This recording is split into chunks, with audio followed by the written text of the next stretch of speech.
Olha só, então vamos falar um pouco sobre o discurso, a ideia de discurso, o conceito de discurso, né? Porque eu falei um pouco já para vocês sobre a ideia de língua e linguagem, né? Linguagem é comunicação, sinônimo de comunicação. O ser humano, ele interage, nós somos seres que interagem entre si, né? Aliás, a vida social ela é construída a partir dessa interação. E nessa interação nós damos sentidos às coisas, né? Nós tentamos compreender os sentidos delas e muitas vezes nós criamos o sentido das coisas, nós criamos boa parte daquilo que faz parte da nossa convivência social, né? Então, e como que a gente faz essas criações, essas explicações? Por meio da linguagem, né? Vamos dizer que eu pego uma fórmula física, né? Eu vou fazer uma explicação de um fenômeno da natureza, um fenômeno natural, como a gravidade, por exemplo, né? Como que eu vou fazer essa explicação? Me valendo, eu tenho uma fórmula, né? Que eu estou me valendo da linguagem matemática para isso, né? Então, eu estou usando uma forma de linguagem para conseguir chegar, né, a explicação matemática daquilo. Mas eu consigo criar uma explicação também, me valendo ali da linguagem verbal, né, utilizando a língua, né, uma explicação de forma lógica, né, num discurso expositivo, que vai se valer também de outra linguagem, a linguagem verbal, né? A linguagem verbal, a gente viu, ela se constitui por meio da língua, dos idiomas, né? Tanto na sua forma falada quanto escrita. Por exemplo, aqui nós estamos nos valendo da língua portuguesa para nos comunicarmos. Só que aí, beleza, a linguagem é comunicação, mas isso é algo genérico, né? Agora, como que eu construo as diferentes formas de comunicação, né? Por exemplo, isso aqui que eu estou fazendo, uma aula, né? Se eu pego para ler um jornal, é uma forma de comunicação diferente, né? Se eu vou ler um livro de filosofia, é uma forma de comunicação diferente. Se eu vou ler um livro literário, um romance, um conto, um poema, a gente vê que é uma construção diferente. Essas formas de construção, né, que nós damos ali os nomes de gêneros textuais, né, que depois a gente vai retomar um pouco isso, mas eles formam aquilo que a gente chama de discurso, né? O discurso é a construção, né, da linguagem que vai levar ali a nossa comunicação, né? Então, o discurso, ele é essa construção e ele vai ser feito por meio dos gêneros textuais, beleza? É importante a gente entender esse conceito do discurso, porque aí a gente entende a, a real profundidade do que é interpretar um discurso, né? Um texto, ou um conjunto de textos, né, sobre um determinado assunto. Então, um filósofo francês chamado Michel Foucault, um filósofo dos anos 60 do século XX, né, do estruturalismo francês, imagino que não dá tempo de, na aula de filosofia, vocês chegarem nessa parte, né, dos filósofos pós-modernos, né, os filósofos da segunda metade do século XX, né? Mas foi ele que trouxe para a gente uma teoria sobre o discurso, sobre o que é o discurso, sobre como funciona o discurso. Então, Foucault ele dizia que o discurso ele é formado por. Não se assustem com esses nomes, tá? Vocês não precisam ficar lembrando deles, eles são só para a gente entender o conceito em si. Então, o discurso ele é formado por um enunciado, que é o que eu digo, né? Ele é o próprio texto, né, que é aquilo que quando a gente vai estudar o gênero textual, então, por exemplo, se você vai estudar o gênero textual notícia, aí tem como exemplo lá uma notícia para você olhar, você lê a notícia e você vê as características que fazem daquele texto uma notícia. Aquele texto que você leu, ele é um enunciado, né?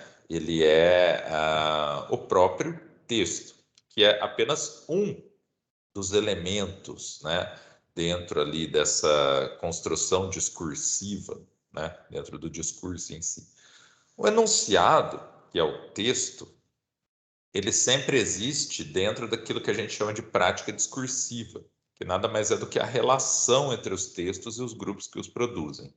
A gente poderia dizer que a prática discursiva ela é como se fosse o contexto, né? Um texto não surge do nada, né?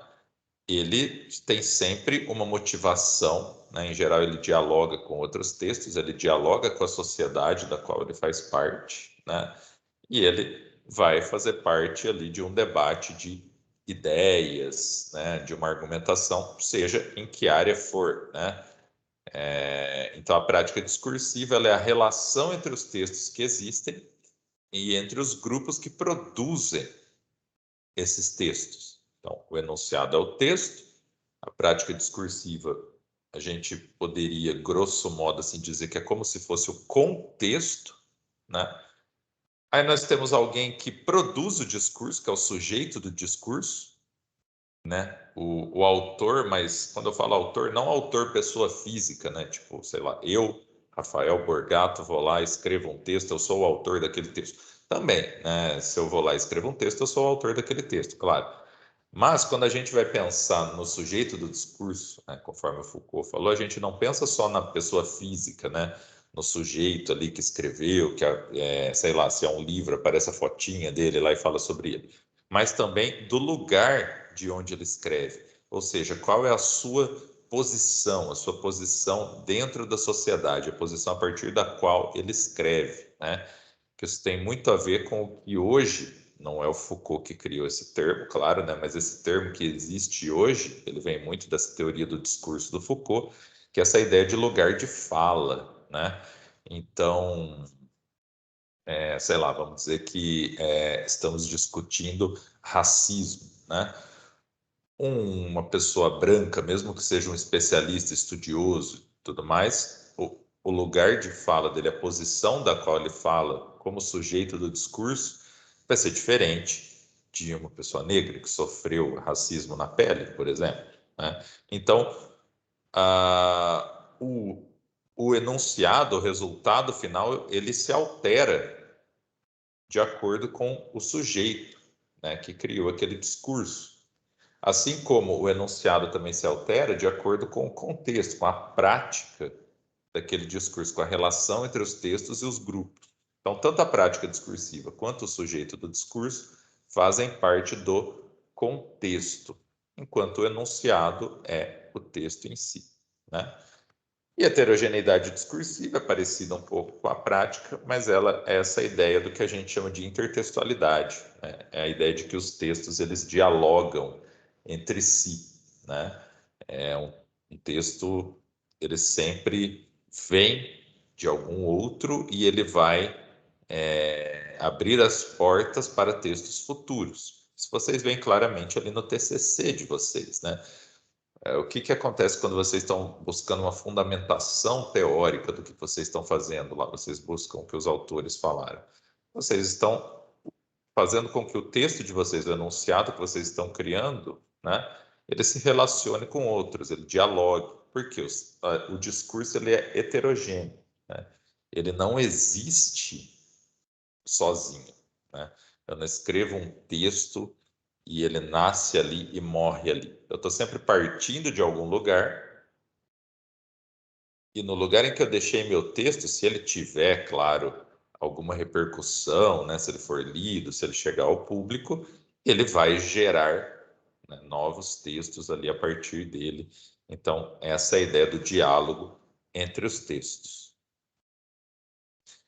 Então, partindo dessa ideia de que um texto ele é constituído de enunciado, que é o texto em si, a prática discursiva, né, que é a relação entre os textos e grupos que produzem, o sujeito do discurso, que é aquele que fala a partir do seu lugar, da sua posição social, e a heterogeneidade, que é o modo como os textos dialogam entre si, ou seja, texto, contexto e o intertexto, a intertextualidade, né?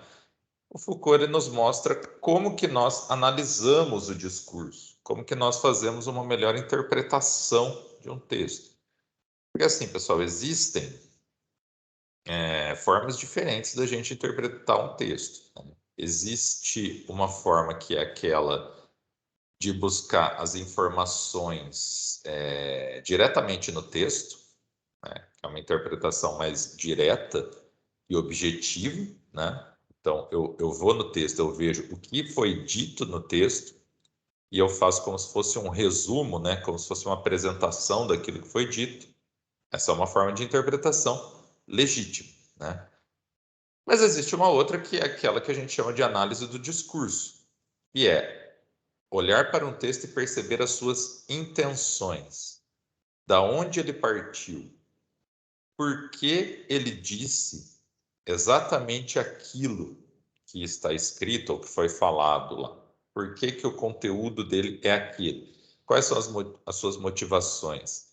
Quais são as suas intenções? Quais são os seus objetivos? De onde ele saiu? Onde ele quer chegar? Ou seja, de que grupo social vem esse texto? Para qual grupo social ele se dirige? Né? Com quais textos ele dialoga? Né? Esse é um tipo de interpretação que ele é menos inocente, né? Ele nos faz compreender com uma profundidade maior a construção do discurso, né?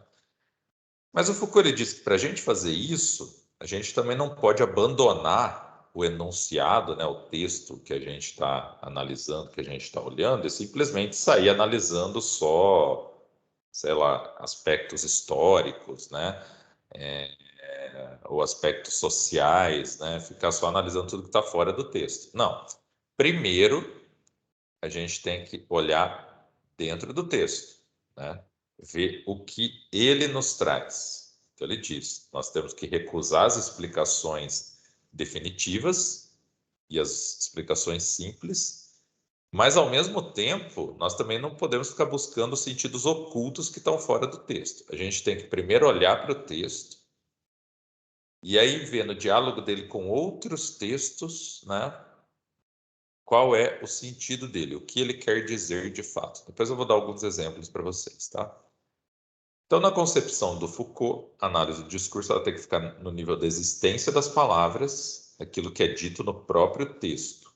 Então, nós temos que trabalhar com o próprio discurso, deixando que o discurso transpareça na complexidade que ele é peculiar. Mas, ao mesmo tempo, nós temos que dar conta das relações históricas, práticas concretas que estão vivas, presentes nos discursos, né? Vou dar aqui um exemplo para vocês, né? Eu parei de compartilhar mesmo.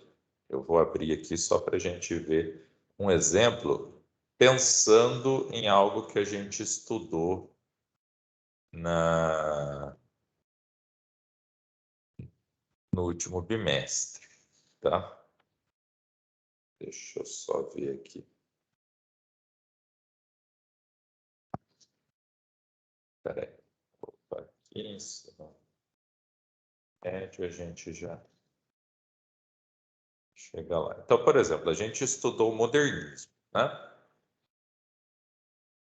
Ali no primeiro bimestre. Beleza. Aí vamos dizer que eu cheguei para vocês, né?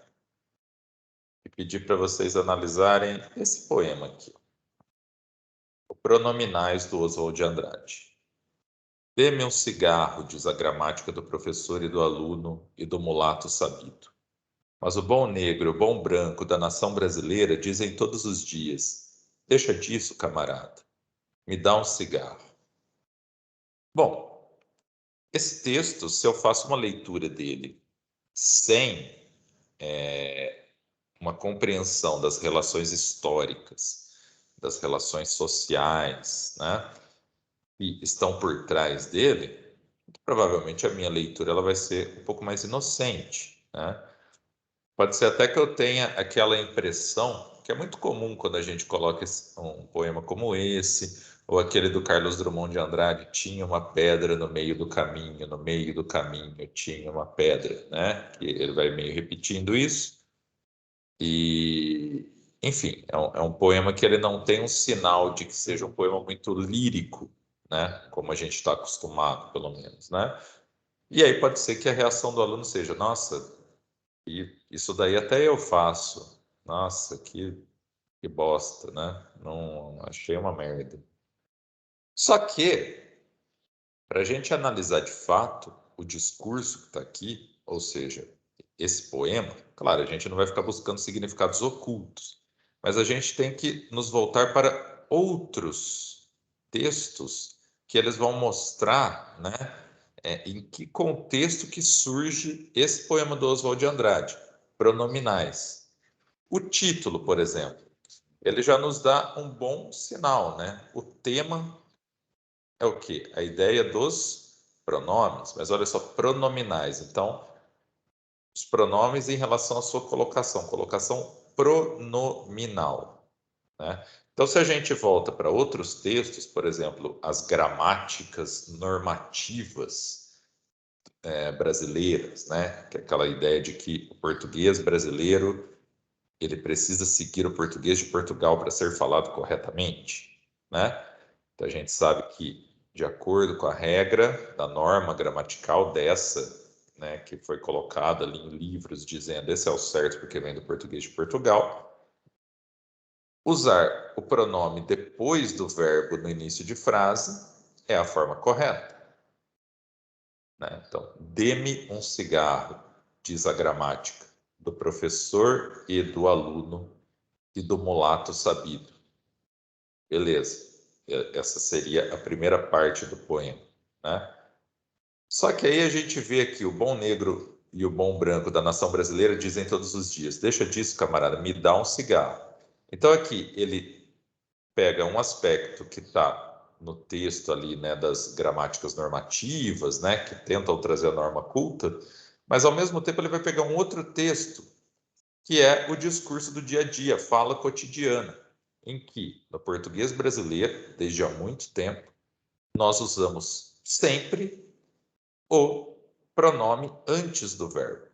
Ou seja, a gente, na nossa língua falada no nosso país, a gente não segue essa forma que está aqui. Ao invés de dê-me um cigarro, nós dizemos me dá um cigarro. Então aqui eu já fiz uma contextualização.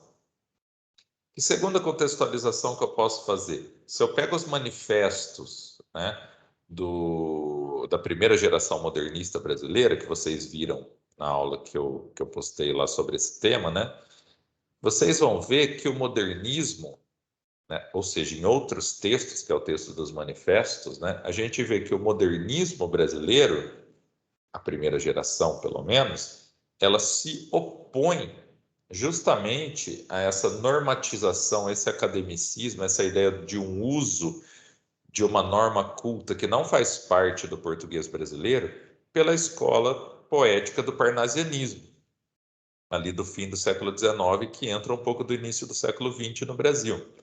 Eles falam o tempo todo sobre isso nos manifestos, né? De como eles estão se colocando contra esses academicismos, de como eles querem buscar uma forma de uso da linguagem mais próximo do português brasileiro.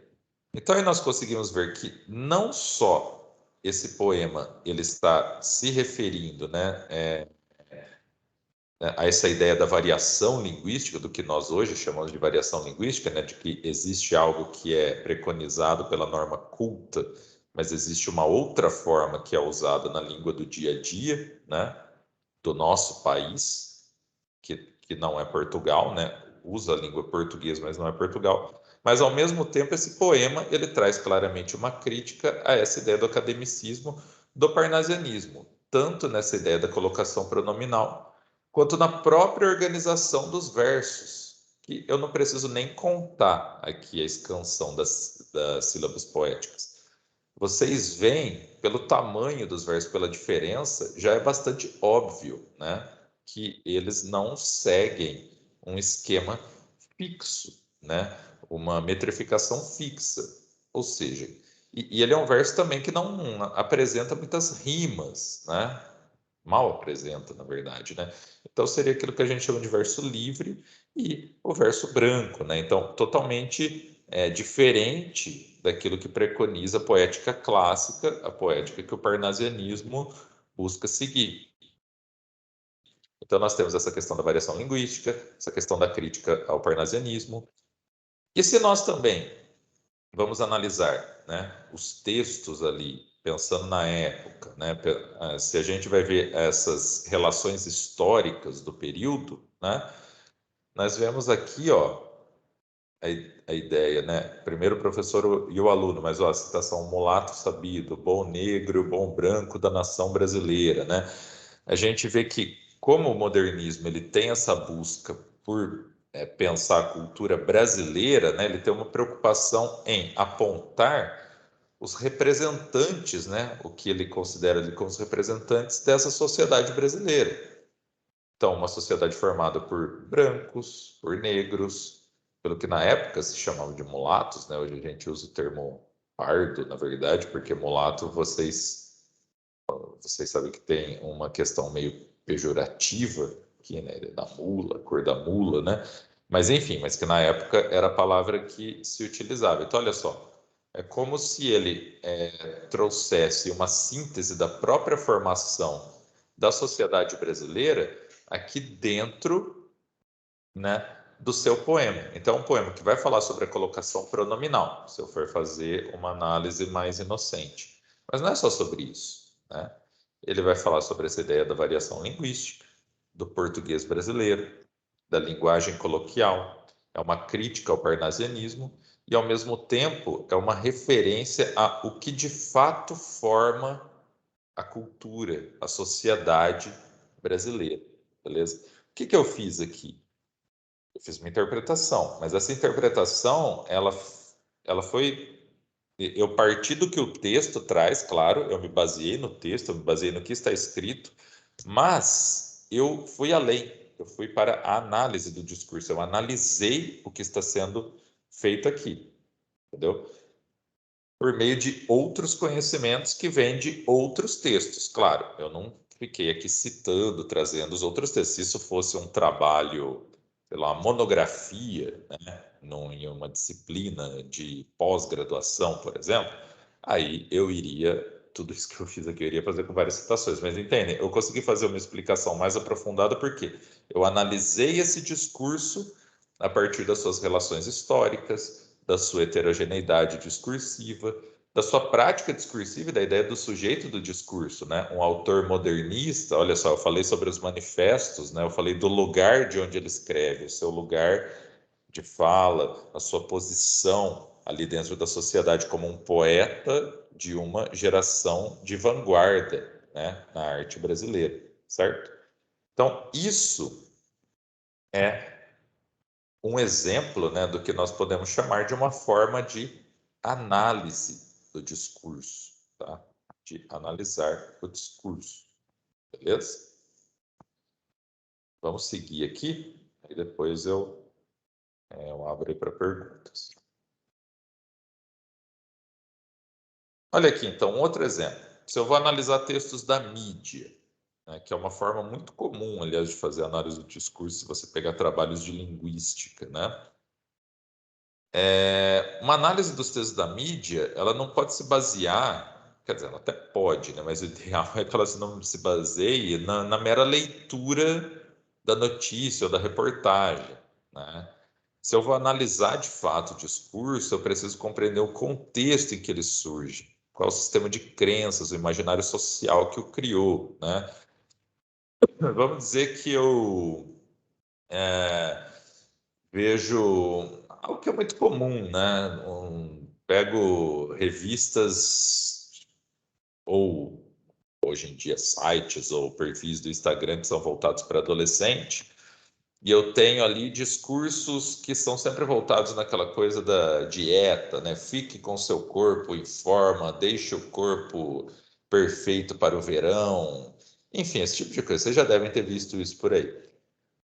Tudo bem, eu posso só ler aquela reportagem e, sei lá, vamos dizer que eu dou para vocês interpretarem e faço umas perguntinhas, tipo, no primeiro parágrafo, o que que o autor diz? Que geralmente é o que a gente faz no ensino fundamental, né, para ver se o aluno entendeu o que ele leu. Mas se eu for analisar esse discurso, eu preciso pensar o seguinte: qual é o sistema de crenças, o imaginário social que criou aquele texto, né? Por que que é relevante pensando na esfera de discurso do jornalismo, falar sobre dieta, ou quando marca lá, ter o corpo perfeito. O que é o corpo perfeito? Né? Percebam, se um texto diz isso, né? Faça dieta para buscar o corpo perfeito, já está partindo de um sistema de crenças, né? Ou seja, de que existe um corpo que é perfeito, um modelo de corpo que é perfeito. Já existe algo no imaginário social que diz, esse é o modelo a ser seguido. Então, assim, entender isso é ir além de você ficar só na superfície, que é aquilo que está sendo dito de fato no texto, né? Então, a melhor maneira para a gente compreender esse contexto, ou seja, essa prática discursiva, né, essa heterogeneidade, é recorrendo a outros enunciados, o que vai nos permitir ter uma visão do todo. O que é o todo? O todo é aquilo que se chama ideologia. Hoje em dia se banalizou muito essa palavra ideologia, né? As pessoas entendem que ideologia é só essa coisa da ideologia política, né? Em geral, esse povo aí da direita, tudo, eles acham que ideologia é só o cara que é de esquerda, ele é um cara que ele segue uma ideologia, porque ele é fã do Marx, mesmo que ele nunca tenha lido Marx e não seja marxista, mas ele é fã do Marx e tudo mais. Então, ele é um cara que segue ideologia. Ideologia não é isso, né? O termo ideologia, ele vem mesmo ali dos estudos de filosofia do Karl Marx, né? Mas ideologia, né, o que o Marx chamou de ideologia, não é só a ideologia política, é também ela, né? Existem diferentes ideologias, mas a ideologia para ele é a forma como uma sociedade exerce suas ideias dominantes por meio dos discursos, né? Ou seja, essas ideias dominantes por meio dos discursos vai tomar a aparência de ser a ideia do interesse coletivo. Então, por exemplo, o corpo magro é uma ideologia da nossa sociedade atual, da sociedade contemporânea, dessa sociedade de consumo do século XXI, que na verdade já vem ali desde da metade do século XX, praticamente, né? E se você busca outros textos, você consegue ver isso, né? A ideia dos desfiles de moda, né? Sempre modelos magras, né? Os padrões de beleza, as estrelas de Hollywood, né? Então, quando você vai lá e lê o exemplo que eu dei, né? Uma matéria falando sobre faça dieta para ter o corpo perfeito para o verão, né? Esse texto não está solto no mundo, né? Ele está dentro de uma ideologia. E a ideologia, o conceito de ideologia nada mais é do que a forma da sociedade, né, enfim, dos grupos que dominam essa sociedade, exercer as suas ideias dos dominantes. E essas ideias, por meio dos discursos, vai tomar a aparência de ser a ideia de um interesse coletivo. Beleza? Então, os discursos, eles são responsáveis pela construção de relações de poder, tá? As relações de poder, elas não são permanentes, né? Elas se alteram, mas elas são responsáveis por constituir a realidade. É por isso que muitas vezes, muitos grupos já perceberam que a batalha pelo discurso, né, por conseguir se colocar entre os discursos que fazem parte de uma sociedade é algo importante, né? Vou dar um exemplo para vocês. No Brasil, o casamento entre pessoas do mesmo sexo foi legalizado pelo Supremo Tribunal Federal no ano de 2012. 2012, até antes, ele não era autorizado, não era legalizado. Inclusive, a Constituição, ela diz ali expressamente, isso causou uma grande polêmica na época que eu me lembro, que a família é uma célula formada, né, o casamento é algo formado pela união entre um homem e uma mulher, né?